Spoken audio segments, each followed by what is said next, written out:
Қалайсыңдар достар? Қазірден кездесу моды ғой, 20 жылдық, 30 жылдық, 40 жылдық. Біздердің енді күйеуіміздікі 40 жыл ғой енді.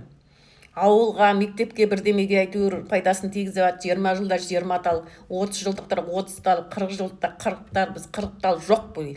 Дәмеленбей ақ қойыңдар. 69-дан 40 тал, 40 дейін жоқ. Мектепке дым жоқ, мұғалімдерді шақырады, болды. Сол кездесуің болып болмады, бәле болды дейді шығарсыңдар. Иә, бәле болды бізге де.